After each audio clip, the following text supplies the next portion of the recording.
Ainda esses dias eu estava vendo que descobriram arqueologicamente um cemitério onde estavam enterrados os filisteus. 145 ossos.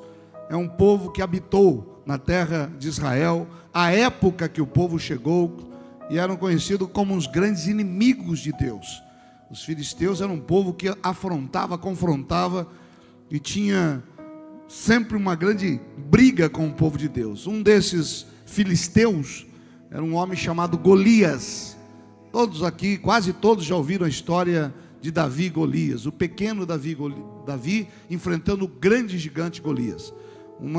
Toda vez que há uma luta, uma disputa, onde duas forças são muito desiguais, alguém diz assim, parece que é um gigante, parece que é um Davi contra Golias, né? Sempre que um time, por exemplo, vence outro, muito forte, muito poderoso, isso é uma guerra, parece Davi e Golias. Sempre que você vai enfrentar um desafio, parece que aquilo é um Golias, porque realmente Golias era um gigante forte, poderoso, guerreiro, preparado, e além de tudo revestido com armadura, com capacete, com lança. E a Bíblia fala do pequeno Golias, do pequeno Davi, que era um pastorzinho de ovelhas. A Bíblia diz que ele era ruivo, de gentil aparência e belos olhos, né? Era um menino que não tinha formosura de guerreiro, ele tinha mais de um menino criado com a avó. Mas aqueles meninos, sabe, que solta pipa em apartamento, sabe aqueles meninão assim, menino mimado, era o Davizinho. E Deus um dia manda o Samuel, o profeta da nação, para ir lá na casa do pai dele e ungí-lo como rei. Ele era desprezado, nem foi chamado para o jantar de unção, porque Deus não mostrou qual era o filho. Mas chegou na hora, Deus apontou para Davi, que era o pastor de ovelhas, e ele volta para o pasto, e os seus irmãos vão para a guerra. Naquela guerra, aí 1 Samuel 17:16 diz que os dois exércitos, um de frente para o outro, e no meio tinha um vale, e naquele vale se posicionava o Golias, gigante, grande, armado, e ele desafiava o povo de Deus, por 40 dias, 2 vezes ao dia, de manhã e à noite, ele desafiava. O que é que nos desafia? Qual é o problema que nos desafia? Qual é a dor que te desafia? Qual é a necessidade? Às vezes somos desafiados com problemas na família, às vezes somos desafiados com problemas em casa, na vida pessoal, na saúde, na vida financeira. Quantas vezes já não fomos desafiados financeiramente, querendo algo e não temos, precisando pagar algo e o dinheiro não chega? Quantas vezes somos desafiados? Aquele gigante, por 40 dias, ele ia de manhã e ia à noite, e se postava diante do exército do povo de Deus, e o exército inimigo atrás, postado para a batalha, e ele ia lá e criticava a Deus, falava mal do exército. Eu não tenho homem aí? O Deus de vocês não capacita ninguém para lutar comigo?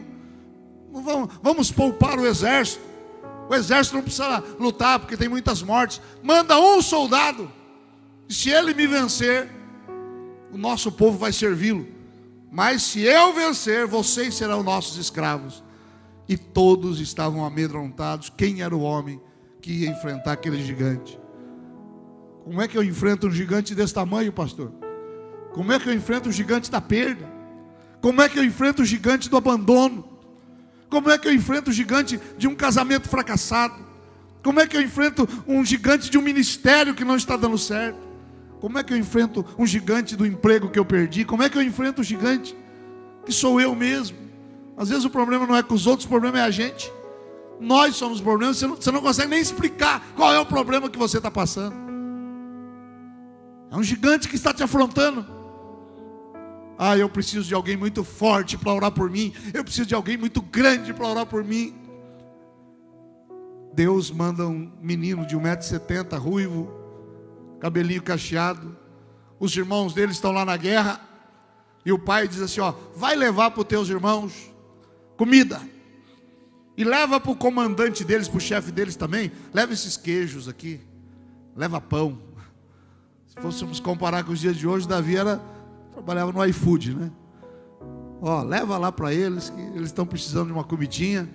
E o Davi vai. Ele não era o guerreiro, ele não podia ir para a guerra, ele era muito pequeno, muito fraco, desprezado. Mas ele vai. E quando ele vai, ele vê aquele gigante afrontando o povo de Deus, provocando o povo de Deus. 40 dias. E ele se indigna com aquilo, falando: será que não tem homem aqui? Se não tiver ninguém aqui, eu vou enfrentar esse gigante. O pequeno Davi, irmãos, ele podia ser pequeno no tamanho, mas ele era grande na fé. Ele era grande no Deus que ele cria. E é o que ele fala para o gigante diante da batalha: você vem contra mim confiando na tua espada, confiando na tua armadura, confiando na couraça, mas eu vou contra ti confiando no Senhor dos exércitos, o Deus a quem você está afrontando. E hoje mesmo eu vou cortar tua cabeça e eu vou dar para as aves do campo, porque o meu Deus vai dar vitória sobre você. Não importa o tamanho do gigante, o Deus que você crê, se você crê, vai te dar vitória. Pequeno Davi era uma vitória improvável. Na banca de aposta, o Davi estava perdendo. Já começaram a apostar no gigante. Não, que round que ele vai cair? No primeiro, no segundo? Como é que vai ser a morte? Vai ser com flecha? Vai ser com lança? Porque o gigante, além dele, ainda tinha um escudeiro na frente ainda. Tinha alguém ainda com escudo. Olha que batalha impossível de ser vencida. 40 dias. Nós vamos falar muito sobre 40, né? A gente não crê em numerologia, irmãos, mas tem mais de 200 citações na Bíblia sobre 40.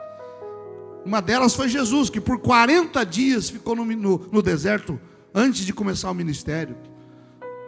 Moisés ficou 40 anos morando na casa do faraó. Pois ele matou um egípcio e foi para o deserto. Ele ficou 40 anos no deserto sendo preparado por Deus. E depois ele volta e liberta o povo e fica mais 40 anos para chegar na terra prometida. 120 anos viveu Moisés. Quando Moisés sobe ao monte para orar, ele fica lá orando e jejuando 40 dias e 40 noites. Esse gigante afronta o povo de Deus 40 anos, 40 dias, 2 vezes ao dia. 40 geralmente na Bíblia está associado, irmãos, à provação, a tempo de prova. Provação. Agora, eu quero dizer a você que há tempos na nossa vida, há tempos de provação. Pastor, estou passando uma luta, estou passando uma provação, estou passando um tempo de prova. Mas após a aprovação, existirá o tempo da preparação. E após a preparação, existirá o tempo da promoção. São 3P na vida. Diga 3P. Levante a mãozinha assim e fala assim: 3P na minha vida. Diga: provação, preparação e promoção. Aleluia. Moisés passou por esses tempos. José do Egito, que teve o tempo da provação, foi preso, mas na cadeia Deus preparou ele, e depois veio a promoção e ele virou o governador daquele país. Você pode estar passando pelo tempo da prova, mas nesta prova haverá preparação para você. O pequeno Davi já tinha matado o leão quando era pastorzinho de ovelha, já tinha matado o urso, e quando ele chega do gigante diz assim: o mesmo Deus que me deu vitória no passado vai me dar vitória no presente. O Deus que já te livrou de tanta coisa. Tanta gente já não confiava em você, tantas pessoas já decretaram o seu fim, mas Deus disse: não, esse não é o teu fim, é apenas o começo. Aquele ponto em que o inimigo disse que seria o teu fim, Deus está dizendo: é apenas o começo. Você pode estar passando pela provação, mas haverá neste tempo a preparação da tua vida, do teu espírito, e haverá também no final a promoção de Deus para você. Meus irmãos, é difícil. Nós iniciamos essa obra, fomos tão provados. Eu lembro um dia que alguém mandou um recado, ligar lá em casa e disse assim: tinha um salãozinho aqui ainda, pouca gente. Nós começamos a mexer com pessoas do crime, né? Porque pessoas estavam se convertendo na igreja, e isso começou a abalar pessoas aqui ligadas ao crime, às drogas. Disse: se o pastor vier hoje na igreja, ele vai morrer. Se ele vier hoje, nós vamos matar ele. Ligaram lá em casa, morava na Vila Angélica, e tinha culto, e um culto abençoado. E você fica assim: meu Deus, vou chamar a polícia para reforçar a segurança, né? Ainda magrelo, né? Não que hoje sou muito gordo, mas naquele tempo era mais magro. E aí, orando a Deus, Deus fala: pode ir, pode ir, que o tempo é meu, a proteção é minha, você está na obra e nenhum mal te acontecerá. Praga alguma vai chegar na tua igreja. Lembra o dia que já estávamos aqui, a igreja não tinha muita segurança, nós entramos na igreja antiga sem porta, sem janela, mas tinha um som e ninguém vai mexer na igreja. Aí veio alguém, aqui era tudo pasto, né? Árvores, só tinha o mercado lá em cima, e alguém veio e roubou a igreja, levou o som embora. Um som velho, um som antigo, né? Mas era o que tinha, era o que a gente usava. Aí viemos, chegamos para o culto, cadê o som? Cadê as caixas? Não tinha nada.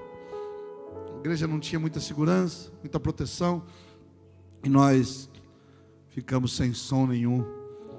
Aqueles poucos irmãos dizem: vamos dobrar o joelho aqui, diz assim, vamos orar a Deus e vamos decretar que Deus vai trazer de volta o som da igreja, porque é dele, é consagrado a ele. E nós oramos, aqueles poucos irmãos. No domingo seguinte a gente emprestou uma caixinha de som, estava fazendo, e alguém veio me chamar na hora do culto e disse: pastor, tem um rapaz ali no ponto de ônibus querendo falar que o senhor está chorando muito. E eu fui lá, deixei os irmãos fazendo o culto e disse: o que aconteceu, filho? Eu falei: fui eu que roubei o som da igreja. Eu falei: você que roubou? Foi. Só que desde que eu levei o som eu não consigo dormir, parece que tem alguém atrás de mim, parece que tem alguém me perseguindo, né? Eu escondi o som aqui no meio do mato, parece que tem alguém me perseguindo, parece que eu estou sendo vigiado. Eu falei: não parece não, você está sendo vigiado, Deus está te vigiando. Então eu quero que vocês vão buscar. Eu falei: não vou buscar não, você levou, você vai trazer, você vai trazer de volta. E falou assim: ó, e falei para ele: ainda vou orar para você, porque um dia você vai ser operador de som da igreja. Não é esses aqui não, irmãos. Vai ficar tranquilo que não são esses aqui não, né?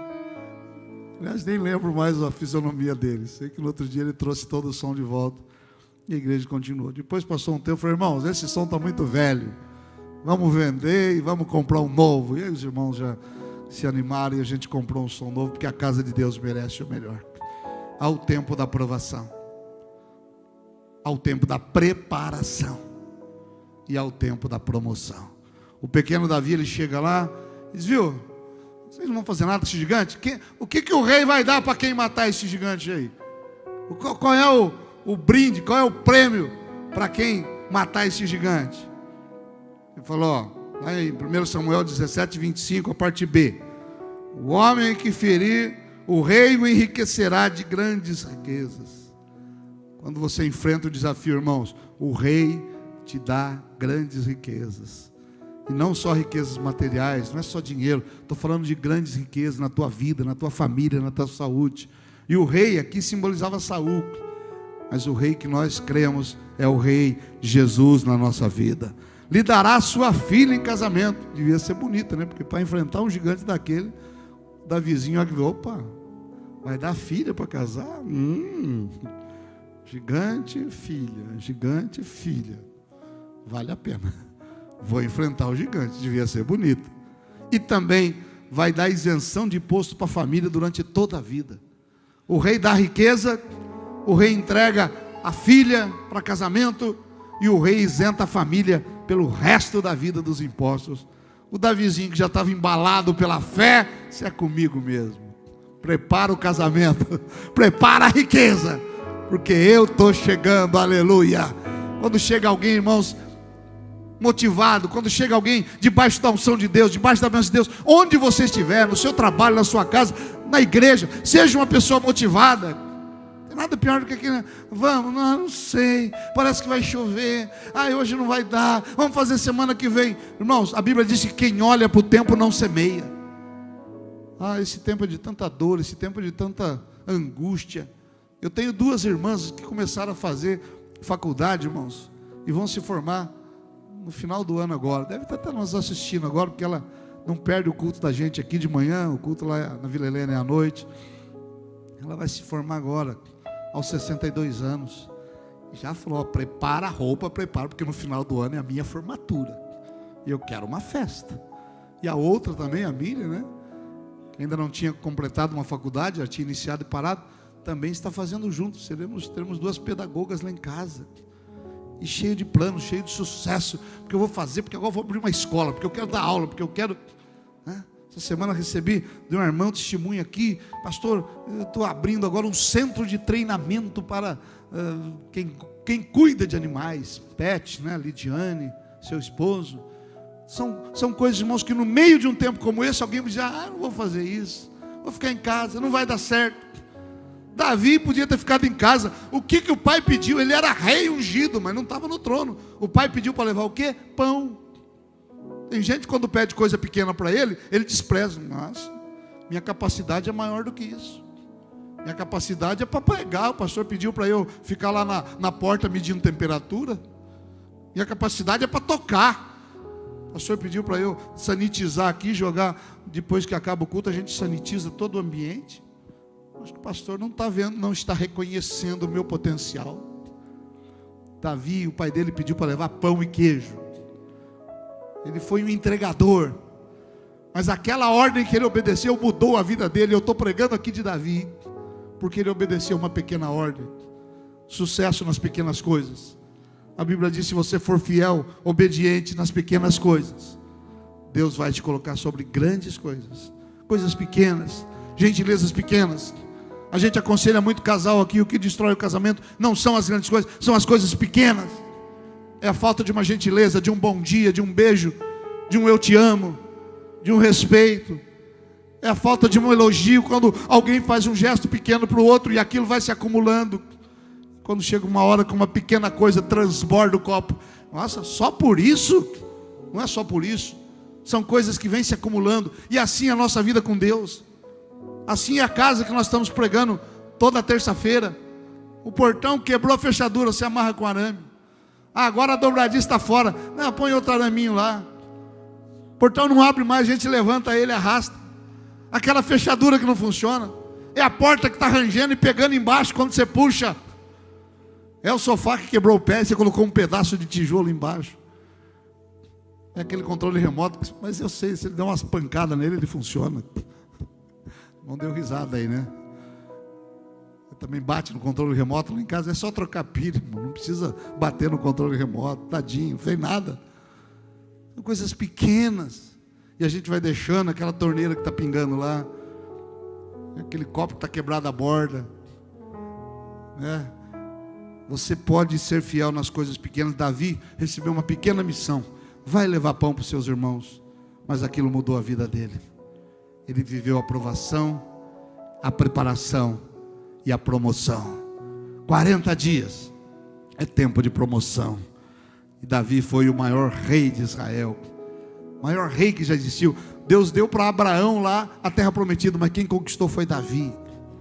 Davi, quando morreu, ele não pôde fazer o templo, mas ele deixou todo o material, o ouro, a prata, a madeira, tudo pronto para o seu filho Salomão construir o templo. Davi foi o maior rei de Israel. Teve problemas, mas ele foi o maior rei que já existiu na história de Israel. Ele tinha uma unção especial. O rei que ele sucedeu foi Saul. Também era um grande rei. Saul foi ungido por Samuel. Davi foi ungido por Samuel. Saul foi o primeiro rei, Davi o sucedeu. Saul morreu no campo de batalha, seu filho morreu junto. Foi-lhe tomada a coroa. Ele foi perseguido. Ele fracassou em criar os seus filhos. Ele foi consultar a feiticeira. Às vezes a gente pergunta: qual é a unção que você quer sobre a tua vida? A unção que estava sobre Saul ou a unção que estava sobre Davi? Matou o gigante, venceu batalha, unificou a nação de Israel, compôs salmos e hinos, deixou material para o templo ser construído. O maior rei da história. Qual é a unção que você quer sobre a tua vida? A unção de Saul, que estava sobre Saul, ou a unção que estava sobre Davi? A unção é capacitação. Eu quero ser como Saul, eu quero ser como Davi. Os dois foram ungidos. Qual é a unção? Quem gostaria de ter sobre a sua vida a unção que estava sobre Saul? Levante a mão. E quem gostaria de ter a unção que estava sobre Davi? Levante a mão bem alto assim. Oh, glória.